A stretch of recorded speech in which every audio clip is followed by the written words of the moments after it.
Welcome to Transcendence Talks podcast with your host, licensed professional counselor, Kristy Crabtree. Join us as we build the bridge between psychology and spirituality and discuss psychology for the soul.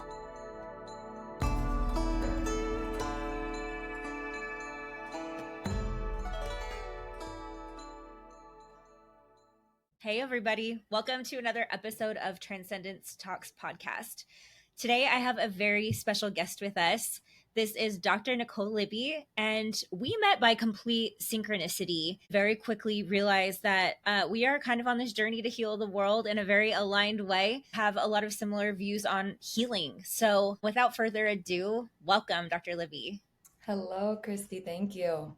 Yeah, absolutely. So I guess I want to open today just by talking about something that I think really bridged what you and I do, which is ketamine. I don't know about you. I got into this space kind of recently, it's newer on the scene, but very quickly fell in love. And, when we met over lunch, I really admired your facilitation style and your knowledge about it. So if you'd like to start there, I'd love to hear more about, your facilitation with ketamine. Yeah, absolutely. So there's been a lot of talk about ketamine these last 18 months to 2 years. I would say it's really gotten a lot of spotlight attention. Mm-hmm. And first off, I do kind of have my opinions about that. I think it is very important to be well educated about ketamine, and there's a lot of fogginess within the conversations about what it is, what it's not, what it causes, what it can do. And to me, that all comes down to perspective, right? And that's what makes ketamine so unique, because it really is perspective-based medicine. It really is going to be used based on what how you're trained to use it. And so what I mean by that is, if you're an anesthesiologist and you're using ketamine going into surgery, you're going to have a completely different perspective of what ketamine is for and why it's used. Versus if you're a therapist, if you're, working with mental health, you're going to have a completely different perspective. If you're getting drugs off the street and, you're out and about and you're looking for ketamine on the street, you're going to have a completely different perspective of what ketamine is for and what it does, how it lands in your system. And so in my training, the way that I learned to work with ketamine is at a very, very low dose. And that is for the benefits mostly with mental health, mostly working with trauma, mostly working with people who have that testimony of I've tried everything, I've been through the ringer, I just can't, I'm just stuck. The SSRIs aren't working, the benzos aren't working, I've done the therapy, I've taken the herbs, I've done the breath work, but we could go on forever. And that's the population that I really found myself working with. And so the way that I use ketamine is at a very, very low dose. I do an IM injection, so intramuscular. And we typically schedule 4 to 6 sessions within the course of 3 weeks. That's been a very, very heavily researched model, especially when it comes to working with the mind, the body, the psyche, and then pairing that with the science of ketamine, which I'd also love to share and speak on a little bit. Absolutely. So, and I think that's what really attracted me to the work that you do in particular with ketamine, because, I've worked with psychiatrists locally here in Arizona, and where I start to feel disenchanted and where I even started, facilitating ketamine myself is because oftentimes I see clients get connected into a ketamine IM or IV drip and they're left there. And I've even sat in on sessions in psychiatrist's office where they're on their phone and they're just scrolling Instagram on ketamine. And I think there's, kind of when you talked about perspectives of different professionals, there seems to be this allopathic perspective that the medicine is the ketamine. And I know in my perspective, the medicine is consciousness and that expanded state. I'm really curious to hear your perspective on what is the mechanism of action from both that scientific perspective as well as that more, body, mind, holistic perspective. Yeah, absolutely. I mean, I think you just said it so well with that little bit of confusion of the medicine is the ketamine, which again, a lot of compassion for that concept, because ketamine has been around. It's always been legal. We've been studying it since the 70s, you know. So with that kind of old perception, that is true, right? Like ketamine can have a healing effect if you just give someone ketamine and walk away. It has that potential. Are we getting the most out of it? Are we working with the mind, body, and the spirit when we're doing that? Probably not necessarily. You know, there is this, the past of ketamine, how it was discovered was actually when it came to a couple doctors working in anesthesiology, putting people under for surgery, and people that were coming out of their surgery that did receive ketamine, they were having very positive experience. They were having, you know, spiritual experiences. They were maybe speaking with a parent that had passed away, or they really saw the reason why they were getting surgery in the first place, and they came out with a lot of gratitude and things like that.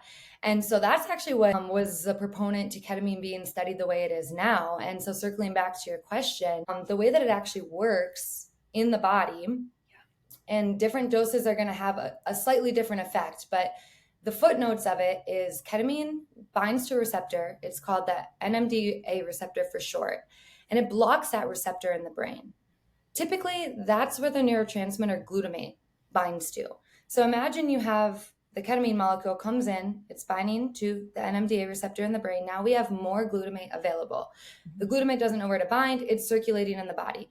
Glutamate is so important. It's an excitatory neurotransmitter, particularly used for learning, focus, memory, cognition, mood. Anytime that we want to study something, learn a new skill, there's going to be glutamate activated in a healthy, balanced person. And then when those NMDA receptors are blocked, now you have more glutamate circling. And then another receptor called AMPA for short, that is what is kind of the coach of glutamate. It's a mediator.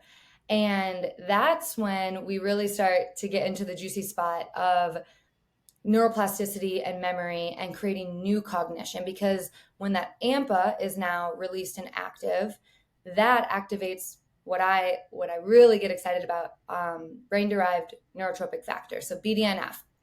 And BDNF is basically this molecule that just like wants to be activated. It's really active in children, like when we're young and we're learning and we're exploring and we don't have these solidified belief systems yet. The brain is super, you know, just wanting nutrients, really open, ready to learn. And as we get older, we start to, you know, the brain develops more and more. We start to solidify our thought patterns and our beliefs. And then on top of that, we have the concept of trauma, whether that's capital T trauma or little t trauma. We have things that happen in life that change the way that our brain makes sense of the world, sometimes suppresses things, can play a role, you know, in our immune system, our inflammatory response, all that stuff. So circling back to BDNF, when that's active, that's when we really are in the sweet spot for the prefrontal cortex and the hippocampus, which are the parts of the brain that are typically prone to atrophy when there's not enough activity going on. So whether that's because of depression, toxic overload, dementia, we could go on and on. Whenever those parts of the brain is like turned down, it's going to be more prone to atrophy. And when we use the ketamine, it's actually one of the only things that's legal right now that we can very responsibly say activates BDNF, along with actually a couple medications for Alzheimer's. Wow. Very similar pathways. And when that BDNF factor is activated, I like to think of it as the fertilizer for our neuronal pathways. It's what nourishes the brain so that it can create new pathways, so that it can actually stimulate neurogenesis. And there's really nothing, you know, there's actually, I take that back. There's a couple natural things that can do that, like green tea, curcumin. You know, but like we need really, really high doses to like actually reinvent new pathways in the brain. And so that's just a little bit of the footnotes of the science of what it's doing in the brain at those clinical doses.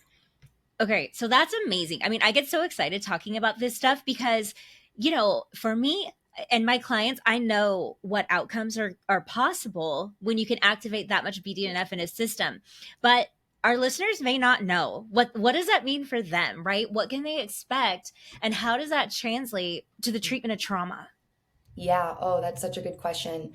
I want to start with mentioning a therapy that you're very familiar with, internal family system. Schwartz, you can look him up. He's on podcasts. He has an amazing website, all sorts of things if you want to learn more about that. He has found, he's the guy that like developed parts work essentially. And he never worked with psychedelics. He never really worked with this world, let alone ketamine.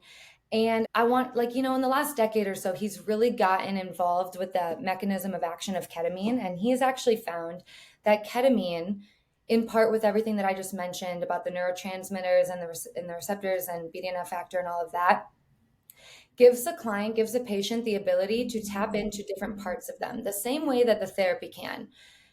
With ketamine, though, it's quick, it's direct, and he really is confident that the ketamine, one of the main reasons that it works so well is because in his language, in internal family system language, it gives the client, the patient, access to the capital S self. So some people call it the higher self, the true self. We have lots of different names for that. Dick. Schwartz, I love his work so much, and I usually refer to it as capital S self too. And when you are in that state, you know it. Whoa, this is me. I can see all these parts of me. I can see how they all play a role in who I am. But it usually, by about that third or fourth session, the client gets a really, really good sense of who that capital self is, and capital S self. And that's what gives the client the ability to do like what he would refer to as parts work. Yeah. And, maybe in mental health, in my work as a naturopathic doctor, more the inner child work, the childhood. I like to work a lot with ACE scores as well, so adverse childhood events. It kind of unlocks these different boxes that throughout our life things happen, and whether we're 7 years old or 15 or 40, it doesn't really matter. We're pretty wired as humans to take an adverse event, put it in a box, and put it on a shelf somewhere inside of us. And sometimes in life we say, okay, it's time to look at that. I'm ready to go and look at this, car accident that I was in, or the divorce that I witnessed, or the time that I saw my dog get hit by a car. Like, it could be anything. Absolutely. That, I always like to remind my clients, that's not a shameful thing. Like, that's your body protecting you. We can only absorb and digest so much as humans.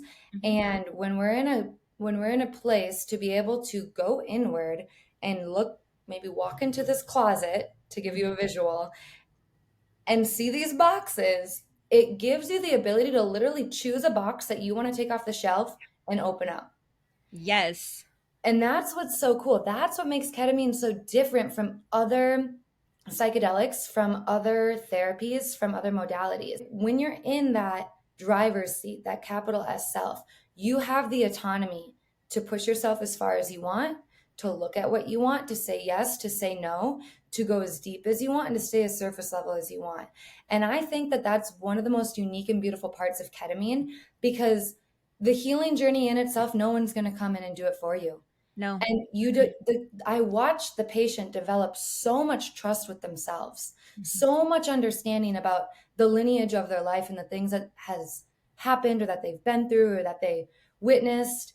And that, I think, is the most powerful part of the whole entire experience. That's something that they're going to take with them forever. That's something that shifts you on a cellular level, is having that autonomy and really, really being able to trust yourself. Hey, like, I got this, alongside of the guidance, that we can offer as facilitators. Oh my gosh, absolutely. I want to echo some of those statements because I literally couldn't agree more. I mean, I do psychotherapy with clients on and off of ketamine through an IFS lens. Yeah. And self energy, like you said, that is literally the mechanism of action to healing. And what the ketamine does is it heightens our access to self energy in that expanded state of consciousness. And why don't we have access to self energy all the time, right? And, from my perspective as a trauma therapist, it's because we become blended with those parts that we put in the box, that we put in the silo. And when we're healing from trauma, when self energy can build a relationship with these young wounded parts, healing happens. However, self energy can't reach those young parts to love and to nurture them because we've built in protection to keep ourselves safe. So for me, in releasing the protection, we're able to then access those wounded child parts, and then the healing can begin as we build a trusting and loving relationship between parts and self. But I want to expand on it because I mean, people may be confused about, well, what keeps us from loving ourselves, right? And, you know, when we're injured as children and we have trauma happen, usually in the context of relationships, we have to protect the relationship between parent and child, because as a child, we get our needs met through the parent. And so if our parent is neglectful, depressed, and can't get out of bed to support us, abusive, then we as children can't hate our parents. That wouldn't be safe. We have to that inward and say, oh, well, mom must not be able to get out of bed because I'm not good enough at soccer for her to come watch. She's bored. Preserving that relationship with the parent. And now we've developed a protective part that says, I'm not worthy. It's safer to feel that we deem ourselves unworthy than to feel that our parents deem us unworthy, so that we can maintain that relationship. So abuse puts us in this double bind as children, really, where of our needs is also the source of so much of our suffering. Mm-hmm. And so there's this irreconcilable dilemma. And so parts of us come in to protect, and then we start to lose touch. We start to disconnect just a little bit, piece by piece, from self-energy, because it's not even fully developed. You know, as a child, it develops. Self-energy is always there, but it doesn't have adequate protection when we're little. That comes from our parents. And if they can't adequately protect self, we have to find mechanisms to do it. So oftentimes these protectors that we've developed, they fall into two categories: managers and firefighters. People don't come to therapy for their managers unless they're totally burnt out. We love our managers. And so often people don't even realize that self-energy is not being able to be accessed because they think they are their managers, right? So people's managers are parts of them that are like, I work all the time, bake my brownies from scratch, like make all my food perfect every day, or like my kids are always presented in like the most perfect way to the public, and my house is always spotless. Those things are great until we're so burnt out and realize we need to reprioritize. We usually come into therapy for our firefighters. Like, I find myself scrolling on Instagram for hours at a time and I feel guilty and I judge and criticize myself. Or I, you know, find myself yelling at my children when I don't want to. And so those are all parts that, even though we deem those behaviors as negative, they have an adaptive, positive intention for us. You know, even suicidal part, something as heavy as a suicidal part is there because it gives us a sense of control. Like, I'm in so much pain that if I don't want to be here tomorrow, I have a choice about that. I have some control and I have some say. And so when we can start to see that every part of us has a positive and loving intention, and we can send it love and start to understand it from that place of self, it starts to relax and starts to go back into harmony. There's no bad parts. They all have a harmonious role. And when these parts are in harmony, self-energy can run the show and then start to love these children in a way that they weren't loved and nurtured when they were little. And it's such a beautiful experiential process when you can kind of combine ketamine with this, because I just see the healing process expedite so quickly. It does. It does. And what I see too is when people are coming out of their session. So a little bit of the model, you know, in my clinic, the way that I work with my patient, they have a curated playlist. They're very comfortable. We have a very nice set and setting. That's all important. I'm in the room the entire time. Similar to you, I've been in clinics where people just get hooked up and then the doctor walks out and they just let them ride. And it's, you know, sometimes people, they're sharing their whole experience with me. They're telling me what they see. They're crying. We're in that together. Like, we're walking side by side. And that's what's so beautiful. And when somebody starts to come out of their session, which is around 45 minutes to 50 minutes, depending on the the experience really. I'm there with my laptop and we're having a whole dialogue and I'm typing everything out because that's a huge part of the integration that we're going to use later. And to speak to what you just mentioned, as I'm typing things out, people are sharing stories and we're starting to connect the dots a little bit. And I would say 100% of the time, I don't think I've had one time when someone said, I don't know. I can ask the patient, how old do you think that part of you is? Mm-hmm. And they know. Yep, they do. They're like, it feels about 8 years old. And I'm like, okay, what happened when you were 8? Nothing. No, nothing happened. And I was like, did you move? Did you move schools? Was a sibling born? Were mom and dad okay? Oh, I remember what happened when I was 8. And then they just take it and they run with it. And this whole memory box gets unlocked.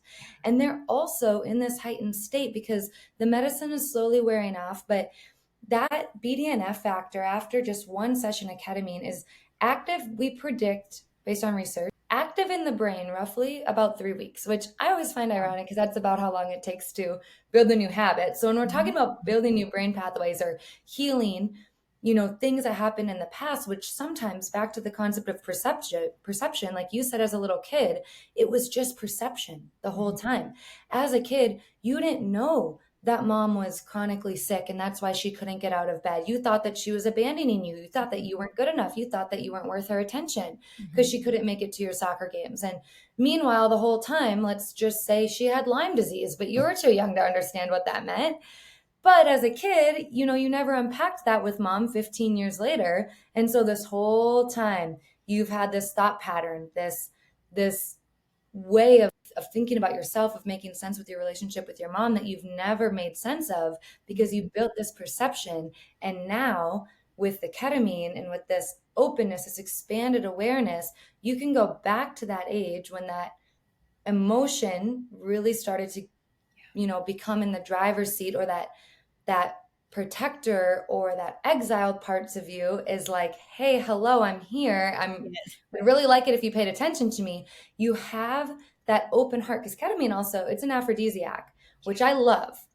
It's a heart opener. MDMA is as well. But to be able to have the heart open while having this increased awareness and actually working with the brain in the way that the ketamine is a really, really powerful experience because you're just in this unlocked state where, like what you were mentioning, you can make sense of these things. You have compassion. You realize that these parts of you that you've neglected and shamed and not fully grieved were actually just there to help you. They were just there to protect you. And once you see that connection, it brings you to tears. And I always remind my patients, like, hey, it doesn't need to happen today, but you're going to get to welcome that part of you back home. That's a piece of your full self puzzle. And you can't go forward without it. You can't unsee and unknow what you know now. And so whenever you're ready, we're going to walk forward and we're going to bring that part back in. It no longer needs to be exiled. Yes. There's always going to be protectors and things like that, but it really gives you the ability, paired with integration, which we can talk more about too, paired with that concept of now you have about 3-ish weeks where you feel normal, per se, quotation, air quotes, normal, but your brain is in a different state. Yes. And that's when you can really integrate a new way of being, a new belief system, a new understanding, a new level of empathy and compassion for not only yourself, but the people in your life, the things that are part of your soul resume and all of that good stuff. And that's where the magic really happens. And, I'm not seeing that a lot in our modern world of ketamine. And it's 90% of the experience. Oh my gosh. Yes. It totally is. I can't even tell you how many times I get a client on my couch who's just gone to their psychiatrist to do ketamine. And I'm like, let's talk about that experience. Like, I don't really know. I don't really remember what happened because there was none of that, right? Yeah. None of that. So this work is so critical. And I want to go back to something that you said, because when you're taking advantage of that, kind of 21-day period, that integration cycle. Well, I guess there's really two things here. So I want to end with that one. So the first one really is during ketamine, there's a different, you talked about the heart being open. Notice when I do IFS with my clients without ketamine, we can really spend a lot of time on a protector, and we never go to an exile or to a wounded child part before we get permission from a protector. Consent is critical. Respecting where the client's at is critical, and honoring their process. So we never move forward, and it can take a long time when people have had a lifetime of complex trauma. Big T, little t, it doesn't matter. It can take a long time for those protectors to feel safe to move forward. But what I do notice is with ketamine, because people are in this state of love and expanded awareness and their hearts are open, they tend to move quicker. And I'm wondering if you experience that same thing. Yeah.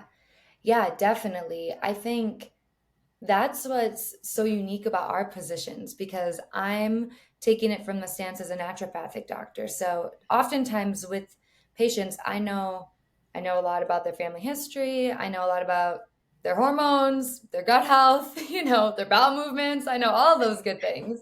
And then we get to really open up the heart, and we get to see the way that everything is interconnected. And from your perspective, it's almost the same concept, more of the mental health gets to come out first, and then you get to offer the ketamine, which truly, I mean, I've had people literally see themselves on a rocket. Mm-hmm. And that's not because they're so drugged out that they're like, oh my gosh, where am I? What am I doing? It's a symbol. It's a symbol for what is happening with their psyche, where I truly believe the ketamine paired with the psychotherapy, you can do so much work in such a short amount of time. And like you said, permission is everything. Honoring the natural and organic pace of the body and the psyche, how quickly it wants to move with, is non-negotiable. You can't override. And that also comes with having a really, really foundational relationship between the mind and the body, so that conversation can exist. Yeah. And so I would say my experience, since I don't typically work with patients just on in the therapy world, I only see people gain access pretty quick. Right. And that's true. Yeah. And sometimes it is over the course of just 2 sessions. And sometimes it's when they come back maybe 6 months later for a booster session. And that thing that came up in session 2, that like, there's something there. It's a little spicy. It definitely is important. Okay, we're going to put that back in the box. We're going to put it on the shelf. And we're going to come back in 6 months. Fine. Yeah. That's that relationship. That's that honor, that reverence for, okay, we have this tool and we're not going to abuse it. We're not going to gas pedal our way through this healing process to get where, right? Is there a finish? We have a lifetime. Come on. Like, you're never done. Like, no. It's really, then we get to expand also. Okay, so now we're in our body. Now we're in our mind and our soul, and let's expand it. Let's look at our environment, right? Like sometimes when we do like too much at once, we look around us and we're like, I'm not equipped for this. I'm not ready. I just have all these visions about, moving to Fiji and starting a yoga retreat. And I'm looking at my bank account like, how the heck is that going to happen? Like sometimes we actually have to let the integration be so much bigger than ourselves, where we begin to integrate with life, and we begin to recalibrate with the environment around us to become in alignment, not only with our body, mind, and soul, but with the food that we're eating, with the bedtime routine that we have, with the people that we're surrounded with the job that we're going, where our family is at, where our friends are at, whatever it is that, we care about, the things outside of ourselves that matter. Those things also deserve to be in collaboration with our own healing. And we don't get to choose that timeline. And I think that that's a really sacred space to be as well. And it's apparent, Oh my gosh. Yes. Well, and that's the beauty of healing, right? Because before we heal, we make excuses for the things that are out of alignment with our body, mind, and spirit. We justify our relationships. We justify why we stay at this job that we hate. But when we start to heal, it can be very overwhelming, because we start to see, oh my goodness, I have been justifying lying to myself, being, sacrificing the things that I really want, and for what? And so you're right, the integration can be overwhelming when you start to have all these awarenesses at one time. So there's this sacred process, and we go at the pace that the individual is ready for, and that's it. And so I'm so glad that you brought that aspect up, because I think what you just named, that's spirituality, right? I mean, spirituality in a nutshell is letting go of the things that don't serve us. It's realizing what's real for me, what's been a lie, what are just old scripts and narratives that I've picked up over time that have kept me safe. And how do I move into these waters of uncertainty, learn to navigate them to find more joy, right? Exactly. And I mean, you Yeah. hit the nail on the head with the concept of it being overwhelming. And I would love to speak on that as well. That while we're both so passionate about working with ketamine and we see these amazing results, and, healing can definitely be whatever, it doesn't even need to be called healing, healing, like alignment, harmony, whatever it is, Mhm. like that can all happen. And I think in any scenario, once you open up Pandora's box, like you can't go back. And I think that there's a misconception around these modalities because a lot of them are coming to light, whether we've been using them forever, whether they're, a little bit newer on the radar, or whether they're from Europe and they've been secret forever, how long, and we're finally getting access to them. I don't care what it is. There's this concept, there's this belief system that I think we're all still deeply conditioned by, and that's like the fast track pill. And whether you want to blame Big Pharma or you want to blame, the environment of America, like I don't have. We all inherently want it to be quick, and we just want it to like happen. We just want to find. Yep. And I think no matter what direction you're going, whatever resonates for you, no matter what, if you are trying to just fast gas your way through it, it's not going to be pretty. No. And that's something that I don't think is talked about enough, is going into that underworld, is having that. Once you kind of have that new lens and you can't unsee it, there's no more to say. You literally can't unsee it. Yes. Thank you for bringing this up, because I can't tell you how many times I've had people call and say, I've been trying therapy for years. I just need something to fix this so I can move on. And it's like, oh, whoa, whoa, whoa. Actually, this is an endeavor, like you said, that requires reverence. And this is a journey. It's a commitment to yourself, and it's a commitment to bravery, really. It takes a brave soul to say, I'm essentially going to look at myself naked, if you will, emotionally, stand before this and try to be friends with it, even if I don't like what I see. So when we say open Pandora's box, when we say, we're going to look at these things, go into the underworld, let's talk about what that means. What is this journey?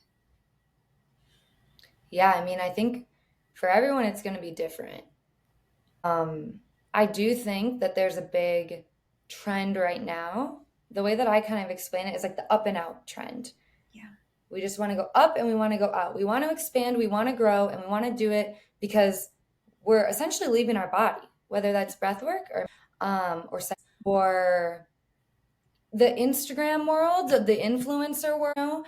And don't get me wrong, all of those things have two sides to the coin. Breathwork can also bring you deep and in. Psychedelics can bring you deep and in. Don't get me wrong.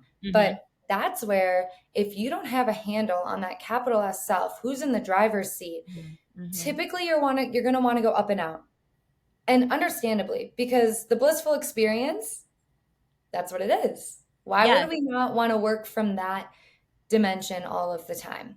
So when you say up and out, we're talking about from the heart chakra up, and we're ignoring, we're bypassing these lower energy centers, which tend to be, and don't get me wrong, a lot of trauma tends to be stored in the heart, in the throat, and lower. But it's also very easy. I think ketamine's one of those medicines where it's easy to kind of see, oh yeah, there's some stuff here, and I'm going to bypass it and go up and out, that tend to be stored in the lower energy centers of the body. So, and I mean, I think we all go through that phase where we realize that's a possibility and it's fun. But at some point, I feel like when we bypass those lower energy centers and we bypass some of the stored trauma or the demons or our regrets or our shame, the universe kind of slaps us upside the head, makes us look at it straight in the eye. It whispers until it yells. And sometimes that's through the physical body. Sometimes that's through circumstances. Absolutely. I mean, I have so many patients. if we get to the point where we can be radically honest with each other, when we get into the glandular state of pathology of medicine, so you mentioned the thyroid, we can, the root chakra, reproductive. I would say almost at least all my thyroid patients, for the most part, I can say, when did that start? When were you diagnosed with? Oh, 8 years ago. Oh, what happened 8 years ago? I was in this really abusive relationship. And I really, really wanted to get out of it, but I was told that X, Y, and Z would happen if I left. So what they do, they shut that down. Right. And over time, all these other things could possibly happen to compound. But that's one example. I hear that story all the time. And so that trauma, that whatever story that is, it doesn't always need a big, like red flag moment in life. Sometimes it's this thing that we just get to get curious about. And I think that that's a really powerful world when we're talking about, quote, the underworld. And that concept could mean a lot of different things to different people at different times in life. But that concept of being is imperative. And so when we're talking about the underworld, well then, okay, so that's what you're in this toxic relationship and this happened and then this shut down. And then what did that, now going forward, you felt like you couldn't speak up when you wanted to leave, or when something felt off, you shut down that intuition. You felt embarrassed or like you weren't going to be heard. And then that translates into all these different ways of being that takes you a little bit farther away from that capital S self. And suddenly, like what you can speak so well to, all the different parts and protectors show up. And so when we talk about going into, quote, the underworld, it could be something as simple as opening up that box, and then that leads to one thing and another and another. And it can get really, and when we talk about staying curious, something I really like to work with are belief systems and conditioning. And not that every single person grew up in a super religious household and they were told this and that, and they were so conditioned. No, we're talking about like really basic things. Sometimes it's a food, I did a lot of deconditioning after college. I ran cross country and track in college, and over the course of those couple years and growing up playing sports my whole life as a female, there was so much conditioning around food and calories and your physique. And all of a sudden you get out of that and you're like, oh my gosh, I had no idea that this is what I did when I ate ice cream. I had no idea that this is the way that I like cut my food, because I was subconsciously always thinking, about whatever it is that might be there. And, actually speaking about even like disordered eating, ketamine is so powerful for that. OCD tendencies. It's not just treatment-resistant depression. And that's because it can help unlock all these different pathways and belief systems. And so sometimes going into that underworld, staying curious, asking those questions is most of the time that's what it's all about. Most of the time it's about going there first, so that when you start to go up and out, you know what you're doing. Like you're doing that in a responsible reverence, way. Yes. And I mean, you're right. The underworld doesn't even have to be dark and scary. Sometimes it's just things that we're so unaware of because they've been so normalized and they've been patterns throughout childhood. And, I had a vision about healing recently that brought me so much clarity. And I got this vision of river. And that river represents our nervous systems, our central nervous systems. And it goes through all the chakras, right? It goes through from the top of our head all the way down through our root. And as traumas, or I don't even want to call them traumas, because I think when people hear trauma, they think of something really big, but maybe even just little moments of misalignment, moments of a little bump, right? A little rub with people that we love, misunderstanding, misattunement. I guess we'll call them misattunement. So in moments of misattunements, it's almost like a little rock gets put there. So, maybe you come home from work and you look at your husband, you're like, hey, I missed you. How are you? And you go to give him a hug and he's had a bad day and he's just like, I'm fine. And you're like, whoa, what was that? Right. And so like maybe a little river rock gets placed on your heart, where the next day you come home and you're like, ooh, like, I'm not going to greet him with so much passion because I don't want to get rejected again. Right. And maybe that feels really big because you were often met like that in your childhood when you came home excited, and your parents were really stressed because they were going through a divorce and they just couldn't meet you in that excitement. So these river rocks start to build. And what I was shown is where these little areas of constriction, these river rocks build and build and build in our flow, that's the protection. And what happens is we start to attract in more and more and more of those experiences, because even the darkness wants us to heal.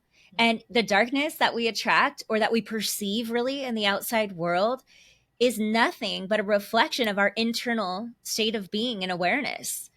And so when we do this work and we start to clear those river rocks and we start to have those awarenesses of, oh, well, no wonder I come home and I feel a little bit jaded every time I come home from work. It's these little moments of misattunement throughout my lifetime that causes me to greet people with a lack of passion or excitement or enthusiasm. And then they reciprocate that to me. And when we can radically own our experience, we start to clear away those river rocks, because we could just be curious and we lose the self-judgment. And that allows us to move away a river rock, and it allows more flow. And then we can start to greet people with excitement again. And we can start to create new experiences for ourselves that mimic what we want. And I think ketamine allows that curiosity, because so often when I work with clients over a long period of time, I find that they're so self-critical that it's really hard just to be curious sometimes. So sometimes we have to do so much work in separating out those parts that are self-criticism so they can access curiosity, which is a feature of that capital S self. And that's how we know we're in self energy, is when we can hold that curiosity. But I'm glad you named that. Those subconscious beliefs don't have to be super dark and scary. Mm-hmm. Sometimes they're just a lifetime of patterning, and we're kind of like this. We don't even realize that we see or perceive the world in the way that we do, because it's just been so normalized. Exactly. I love that visual of the river and the river rocks. And like what you said, it can be the littlest thing. And you don't even know that you're doing it. It's like, oh, I don't, yeah, rejected again. And maybe there is this whole story that goes with that. And I think with ketamine, with a lot of different modalities, it gives you that ability to recognize when you're about to repeat a pattern that is no longer serving, that you are ready to outgrow. And something I always remind my patients of is be prepared. We just unlocked a lot.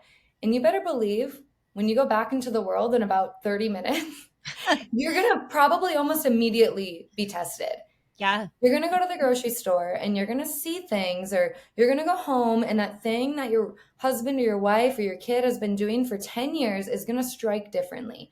And you're going to have this choice of how you're going to respond. And if you want to repattern that habit and that way of reacting or not. Yep. And I see that happen almost 10 times. Like, yeah. And my patients, we have an integration session 2 days later, and they're like, oh, it's been really hard because this is bothering me and this. And I'm like, well, those things have always been there. But now you're aware of that pattern. You're aware of that conditioning, and it's time to outgrow that. Yeah. And there's a responsible way to do that. And I think that part of it is honoring those parts that protected you to get you to where you are, versus just like shaming them and being like, I'm outgrowing this. I'm not doing that anymore. I'm running away from home. Like, well, then we're just going to repeat the whole thing all over again. Like, no, we're not running away from home. Stay home. and really work with that integration of, quote, those darker parts. And that does lead me to a concept that I have contemplated, I think almost my whole life, is the concept of darkness, right? And you mentioned the darkness outside of us is usually a reflection of whatever is going on inside, and it's there. And I want a new word for that, because I think that there's not a clear definition of what we're talking about when we say the darkness. Because when we do like zoom out on a global scale, or even a community scale or a home scale, there's some awful things that happen. And there's some things that are very unjust. And there are some things that people are fighting to change of love, and in the name of sovereignty, and in the name, and you can just look back on history, the people who made different movements and put their feet down for things that were unjust and that were inhumane, it did revolutionize change. And, you know, we're seeing so many examples of unjust things, inhumane things, people's freedom being taken away right now in so many areas of the world. And so there gets to be some discernment, like darkness Yes. and darkness. Yeah, well, You know, and because then there's a difference between that and the mirroring that happens with us and our colleagues and our kids and the cashier at the yeah. and it's fascinating. And I love your thoughts on that. You know, you get to work so deep with people's psyches and in the mental health world as a therapist. It's like a lot of things really are a mirror, and there's so much to learn from that. And then there's like the zoomed out of like, okay, and then there's some real There is, you know, the evil's real, right? I definitely I'm not under any amount of delusion that it's not real, but here's my curiosity about that. And I'm curious to have this conversation with you because what I see is the zoomed out, the global evil is still a mirror of generations of disempowerment, vying for control, wanting other people to have lack, scarcity, holding them down through systems that are abusive. And we have so many abusive systems that are still alive and well. And that is so real. And I'm not going to pretend to understand it, right? Like that would be dishonest. I don't, you know? Yeah, I mean, you're not the world's therapist. You're not doing No. internal family systems therapy for global. No, but I wonder, I mean, if like, let's get right, because what I see and what I'm experiencing right now in my practice in this microcosm of a psychotherapy office behind me is there is an urgency that people are feeling to heal, and it's happening now. We're living it, we're in it. And I do think that the very real evil that exists on our planet is a small number of people that are vying for control, that are old systems that are failing. People are losing faith in the banks, in the schools, in allopathic medicine, in institutions, in government, because they know they've been duped and lied to. And they know that at the top of that are a small percentage of people making a lot of money and wanting a lot of control. And I think as we wake up individually, collectively, we do raise the consciousness on the planet. And when we realize, when we can take radical responsibility for our healing, oh my God, we learn how powerful we are. And we are so powerful as a human being. And we could stop believing the lie that our biology fails us and that, you know, we need these systems in order to be safe or okay or happy, but that we are sovereign beings and that we are so powerful. And I think when enough of us come to that awareness, just like any other darkness, when we shine a light on it and when we can have truth, the darkness flees in the face of the light. And that's my hope. Like that's the hope. That's the prayer that I hold in my heart for humanity. And that's why I do what I do.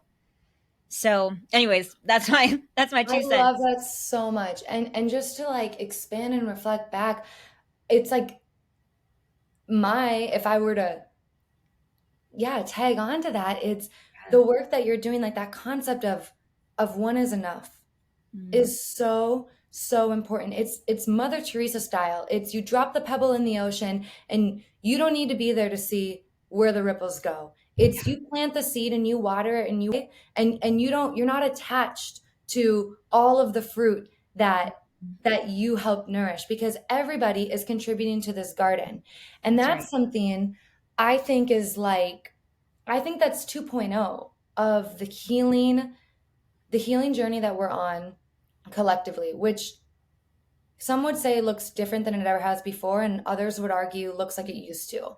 We're getting back into our bodies. We're getting rooted down into things that are true, that have always been true, that will be. And I think the question and the challenge to every individual as they go on this journey is being able to look at yourself in the mirror and knowing when you're ready to go out and extend your hand. And I think that there's a little bit of, or a lot of it, of toxicity around this self-care healing journey that people are on, where kind of what we mentioned earlier, so what finish line, being aware of when it becomes driven by the ego and a little bit is very important. And we can all get lost in the sauce, right? Like, Mm-hmm. you better believe when I can stay in my little oasis and I'm getting acupuncture and I'm getting IVs and I'm scheduling my patients perfectly, I'm like, oh, I feel so good. I just want to stay here. And then life's like, listen, we got work, okay? And it's not about keeping score. It's not about, oh my gosh, I had this many clients this week. It's really about that heart check with your integrity, with your health, with your balance. Are your needs being met? What are your basic things in your sphere look like? Like that concept, I really like it. For anyone listening, just Googling the Wheel of Life. I think it's a really nice visual for these different aspects of our life that make up our day. And having those in balance is a really nice place to be. And checking in, you kind of rank the different categories. Checking in on what is out of balance is a really, I use that with my patients here and there just to get a feel for like what is out of balance in their own personal life. And full circle with that, I think going on the healing journey is so beautiful, whatever that looks like, whatever. And then being, like you said, radical responsibility for your healing, that goes hand in hand with radical honesty and getting super fucked up about, we have no idea how long we're going to live. We have no idea when the systems are going to break down. We have no idea how much money we're going to have in our bank account in a year from now. We literally have no idea. And that surrender to control that's the money. Like, that's the magic. That's where you leave that space for the divine, for the magic to come in, to give you something to stay curious about. And that's when you start to live for something bigger than yourself, outside of yourself. Yes. While simultaneously, go to your acupuncture appointment, go get your IVs, go to the nail salon and have mimosas. I don't care what it is. You still get to do those things. It's not one or the other, but it's really being honest with yourself about when are you ready to open up your hand, extend it, and say, okay, I'm ready to come alongside something bigger than myself. And I tell patients, that could be starting that garden in your backyard that you've been talking about for 2 years. Yeah. That could be, just petting the dogs at the Humane Society because you have such a connection with animals and you feel like you don't, your kid's allergic and you can't have them in your house. Well, go help, go find, go serve, go extend your hand, and then also take care of yourself. And that concept of like having a full cup, okay, great. You are ignorant if you think that cup is going to be full every day of your life. It's not. Yep. And that's okay. So it's like you're saying people hide behind self-care. They hide behind self-care and they don't pursue, okay, I'm healed. And that doesn't end with me. That ends with people or planet, right? We're here to serve. That ends with people or planet in some way. Yeah. We are here to serve. That's it. We are here to serve. Look in the mirror. Say that over you, and then ask yourself, how am I serving? And again, don't hear me wrong, because there's definitely seasons of right now I'm serving myself. Yes. And what that looks like is different for everyone. Mm-hmm. And then getting up and looking in the mirror every day and asking yourself, okay, what am I serving? And then over time, it just shifts. And suddenly it's like, I'm serving myself and with. I find personally, when you're in alignment with, because now we're talking about purpose. Why were we put on this planet, right? And when we're healed and when we're in alignment, that seems to come very naturally because there's a new level of passion that's kind of put on our heart. There's a new vision that comes alive. And sometimes it's like it's always been there, but it was just shrouded and kind of covered, or maybe it just felt out of reach. But suddenly it's like there's a path that just kind of lights up and we can start to walk it, which is so exciting. And I find that kind of energy very different than relying on the adrenaline that you have to run on to maybe go to the job that you hate every single day for the rest of your life, when you feel like I do that because that's just what they said to do. And comes from a place of, like you said, divinity, because it's a place of divine inspiration where that comes in from the crown. We can visualize it. We can start to speak it to like-minded people and get excited. We can allow it to kind of build passion in our hearts, and then it's able to kind of make manifest through our hands, right? We literally birth it onto this planet. And I think as more and more people that by challenging themselves, challenging what the systems or their families maybe told them that they should do, they can step into that more readily. Absolutely. And circling back to the ketamine and the psychotherapy, being able to clean up some of that fogginess is going to be really, really beneficial for people. You know, when they tap into that capital S self and maybe they haven't accessed that in a decade, that's the medicine. That's like, holy shit, that's what they're about. I completely forgot. I was so attached to how much money I was making. I was so consumed with politics. I completely forgot that I cared about that. And I even have that on my bio. Like at the end, what I'm like, and I want to help you remember what you give a damn about. Yeah. You know, like that's, you know, if everyone remembered or chose what they gave a damn about, the world would be. Yes. Wayne Dyer had a quote. He had a couple that I really liked. One was, "Don't die with your music still in you." Oh, yeah. And he said that passion that's placed on your heart, it is remembered. It's not something that you find. It's something that you remember after you uncover all the crap that made you forget who you were in the first place. Because we're born knowing. We just have to remember. Absolutely. For And some then of that recalibration outside of you just starts to happen. it When does. you meet that random person, you know, at the mall, and that person hands you a business card. And I mean, that even kind of happened the way that you and I met. That's how we met. Yeah, I mean, yeah. Do you mind if I share that story? No, absolutely. The way that works, I was in medical school a few years ago, and I'm getting off of a late night shift, and I go to Costco, and I've got like fruit, veggies, and like 3 bottles of cart. I was like, why am I even at Costco? I was like delusional. I'm like exhausted. And this man, he comes up and he was like, "Oh, you having a party tonight?" And I'm kind of embarrassed. I was like, shit, I got to put some other things in my cart. Like here I am in scrubs. And I've got this wine on a Tuesday night with like some carrots. And I was like, no, I'm just really looking for and he helps him find a couple things, and we strike up this conversation. He's like, "Oh, are you a nurse?" And I was like, "No, I'm actually a med student. I just got off a shift." And he's like, "Oh, for what?" And I'm like, "Well, I'm a naturopathic student, and this is what I'm really passionate about." And around that time, about 3 or 4 years ago, I was really getting into the the passions of psilocybin and LSD and stuff were always there. But when it came to what can I offer and work with, you know, on like state side of things, and like in a way that's been like really reached, I was really getting into ketamine, and I shared that with him, and he was like, "You have to talk to my daughter. You promise me to talk to my daughter.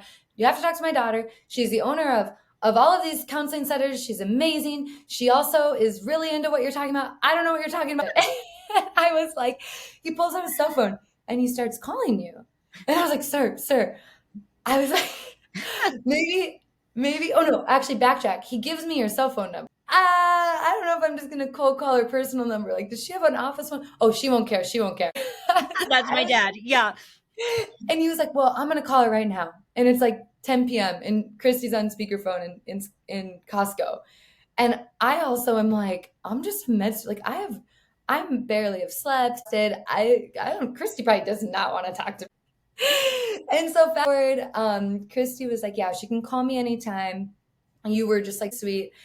He gave me your number, and it wasn't until like 2.5 years later, just these last couple of months, it was like, reach out to Kristy. And I had been referring some patients to your clinic, Inner Light Counseling, because it really, really resonated with a lot of the work that I do, not even knowing that was a clinic that she was the founder of.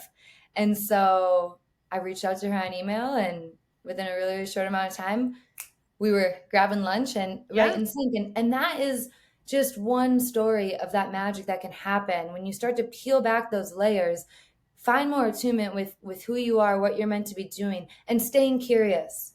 Yeah. Like, I don't know what's going to happen. I'm just going to take this number. 2 years later, that thought starts coming up. You can either keep pushing it down or you can act on it and see what happens. Like, what's the worst that can happen? It can work Yes. like that. Sometimes seeds are planted and they're not meant to sprout. So true. And when and that's where gratitude for me starts to come from, is when I can look back at this tapestry of my life and I could see how maybe a decision I make 10 years ago is creating an opportunity in my life today, and how the divine has had this in the works behind the scenes without my knowing, and that's how loved and cherished we all are. My heart could just almost burst with gratitude when I look back at my life, because even the things that I perceived as bad, wrong, hard, none of it, it was all by design. And I can own that. I can own my part in all of it, and it's a really beautiful thing. We call it synchronicity, that magic that starts to happen, but we have to be willing to be flexible, and there's a degree of trust in self that comes with being flexible. Can I flow? Can I allow myself to be guided, or am I going to try to stay in control? And if I have to control, which is protection, that's what protection looks like. You used the word surrender earlier, and I kind of swooned on the inside, because I was just like, really, healing is just an act of surrender. Our magic is inside of us, and when we surrender control, when we surrender the protection and we put the armor down, we remember who we are. And that's all. It's so incredibly hard, and it's so incredibly simple. Over and over and over again. It's not a one-time decision, because life is going to keep happening and we're going to put those walls back up and we're going to cocoon, or we're going to be faced with something really hard and we're going to be like, okay, like, God, I was really surrendered and I did really trust you, and now I'm like, what the fuck is going on? I'm not sure. No, and that's where the magic really happens, is can you step into it again a little deeper, a little farther, a little bit more expanded? And I think full circle moment, that's where the tools like ketamine can be so helpful, because not only are we developing trust in the divine, but we're developing that trust with ourselves to say, okay, I surrender, not only from an internal space, but like from an inside out living, and also trusting everything outward is there to take care of us, there to help us, that we are so held. Like, we are children of God. We are children of this earth. We are so care of. And as kids, we actually do come into the world. My belief is knowing that. Yeah. We don't mention that. And granted, mom and dad play that role, hopefully, in a safe situation. They get to reiterate that trust and that surrender so that we can just play, and we know that we're taken care of, and we can just explore, and we know that we're going to be fed, and we know that we're going to be nourished. In an ideal world, that's what it looks like. And when that gets tainted for whatever reason at whatever time, we get called into that, what we've been talking about this entire time, getting to know ourselves, remember who we are. And we get called forth to be our own parent. And we get called forth to believe and trust in something outside of ourselves and beyond our parents. Mm-hmm. So whether that's energetic, whether that's nature, whether that's your prayer, whether it's, all of it, that's where that magic can really, really unfold. The more that we step into the surrender and trust, the more that confirmation happens outside of us, and it can get deeper and juicier and brighter and more aligned and more integrous.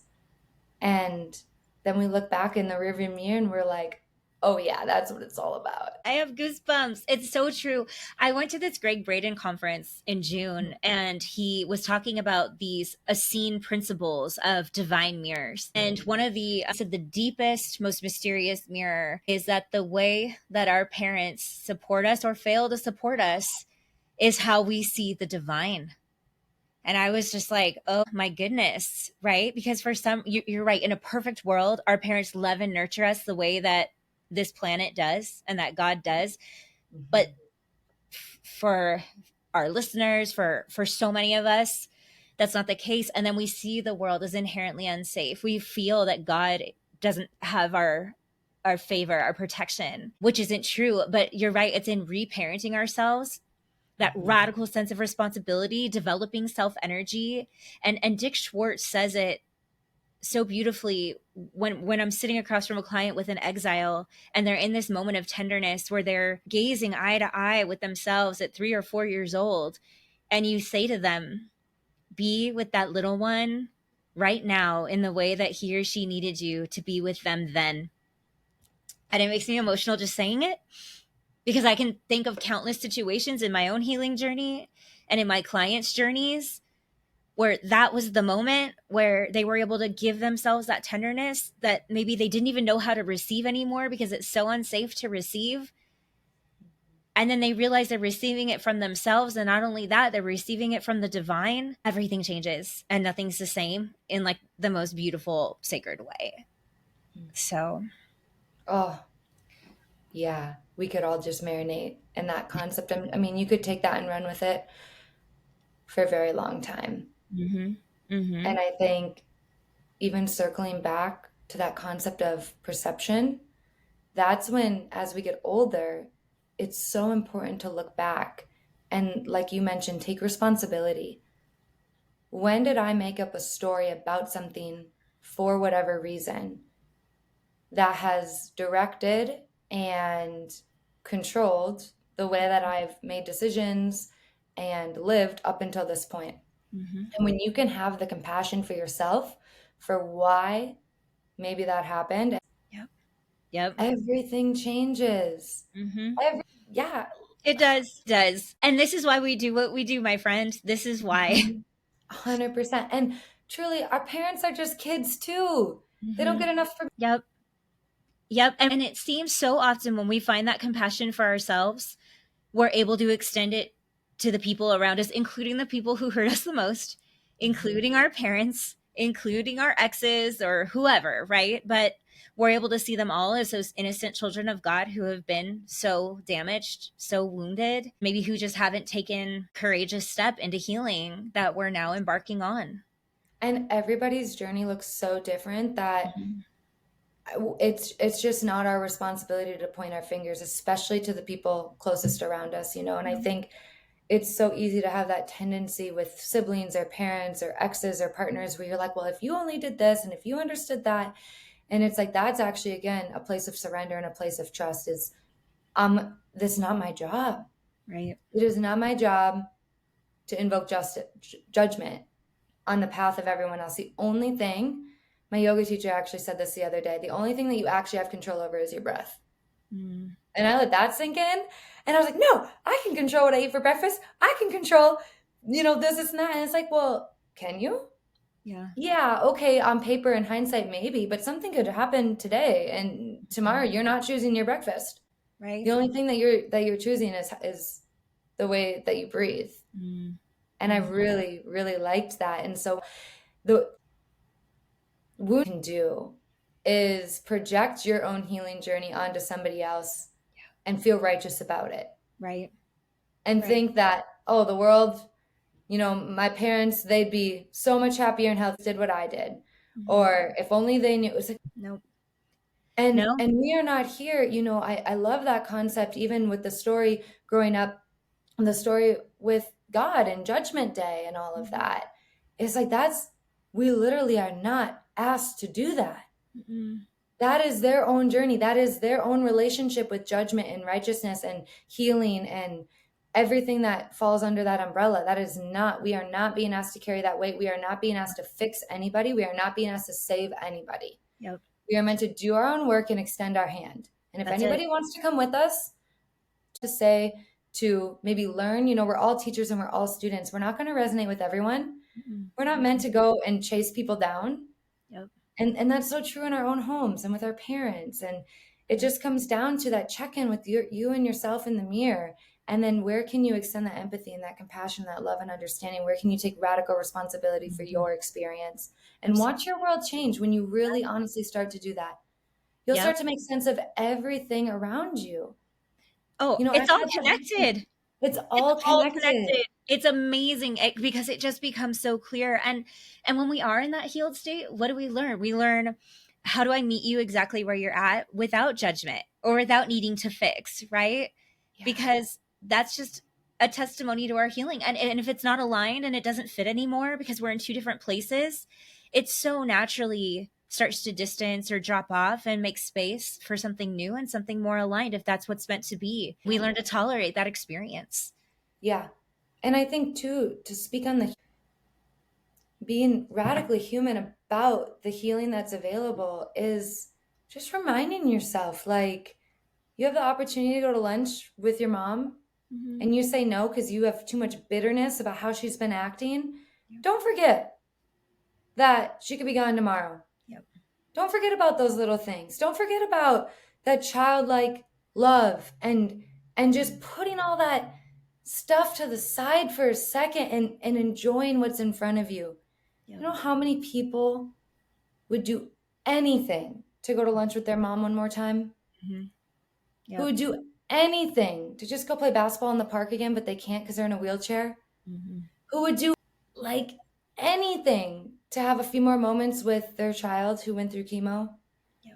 So we can get so wrapped up in the healing and am I there yet? And I'm doing all this work and now I'm putting up boundaries and now that doesn't resonate with me. And granted, don't get me wrong, I use those terms too. Yep. But let's be light with it. Like, let's be playful. Let's hold on loosely. And remember that we really are all just here loosely. We have no idea. Of course, Landmarks talks about this. We're meaning-making machines, right?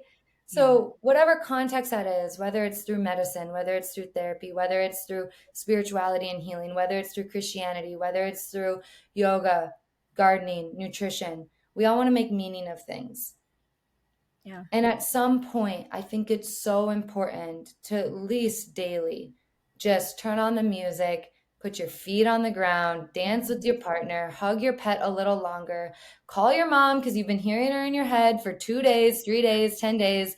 And you know what? Maybe it is a superficial conversation. And maybe those don't fill you up or light you up, or maybe you get triggered. Well, fucking figure out why you get triggered and learn from it.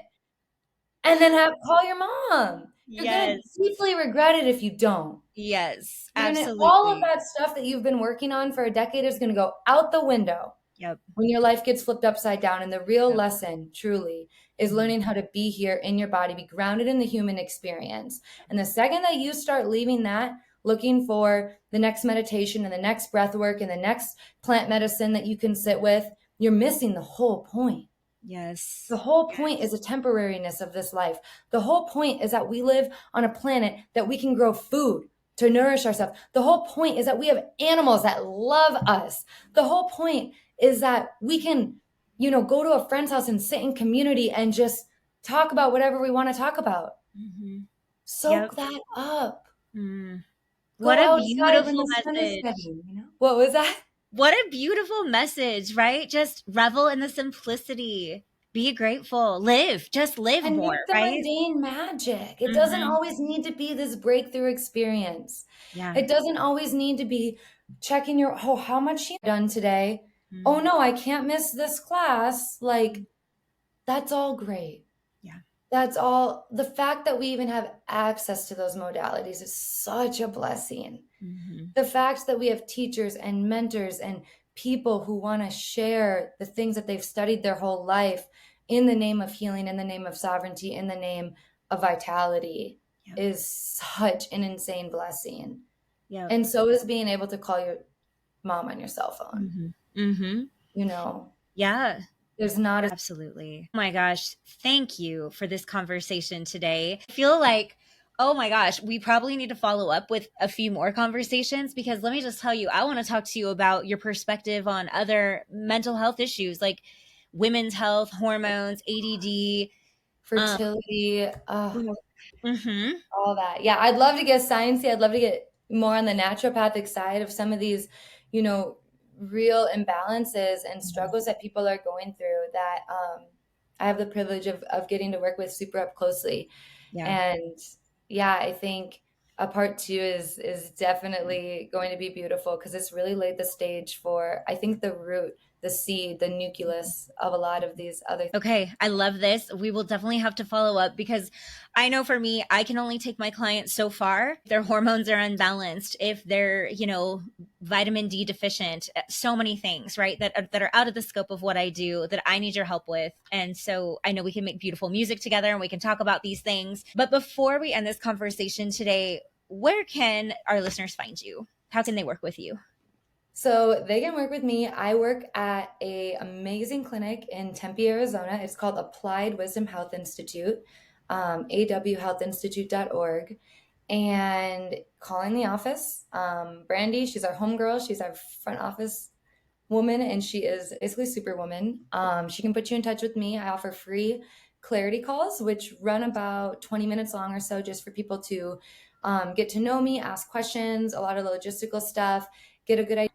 And I also do see patients via telemed. And so on Zoom and all that good stuff. And for right now, ketamine is in office only. So we have had people travel. I work under the scope of about 2 to 3 weeks. There's integration in between every session. So we spend a lot of time together. My ketamine isn't huge for that reason. So it's very, very intimate. It's always in person. We're alongside each other. And typically before that, we have a consult. And then the other side of my scope is working as a primary care provider, and take you through whatever journey you might be on, GI, hormones, fertility, autoimmune, all that good stuff. And everything is connected. Everything is holistic. I also love that I work next to some of my best friends and colleagues. And so we really do all work as a team, which is such a blessing. And yeah, if you're in the area, you can always come into the clinic. And if not, feel free just to call and we can get a clarity call in the books and get to meet. Can you see people outside of the state of Arizona via telehealth, or is it just in-state patients? So that's a really good question. It kind of depends what their situation is. And so in Arizona, with Arizona patients, we can work as a PCP. Okay. If somebody wants to come alongside and have naturopathic supportive care online, so far, that is still relevant. That was something that changed in the COVID era, as far as being able to establish care online. Thus far, that hasn't changed back. Okay. Though we do our due diligence when it comes to annual labs. We have the ability to manage meds for in-state stuff and everything like that. That's like where my DEA stuff. But if you wanted support with your thyroid naturopathically, there's no reason why we can't assess that route. That could look like requesting record, I guess, logistical picture of what's going on. But yeah, for the most part, I definitely have out-of-state patients, and it's really best if they can come in and see us, because we really like to do a lot of hands-on work, and a big part of naturopathic care is hands-on. But of course, when it comes to some of these other journeys, like things that I work closely with, PMS, fertility, menopause, perimenopause, hormones, and all that, we work together. And I'm happy to jump on the phone with other doctors in other states and just kind of get on the same page with care. And beautiful. All right. Well, thank you so much. This was such an amazing conversation, and I know we're going to be talking again soon. Absolutely. Thank you so much. All right. Bye.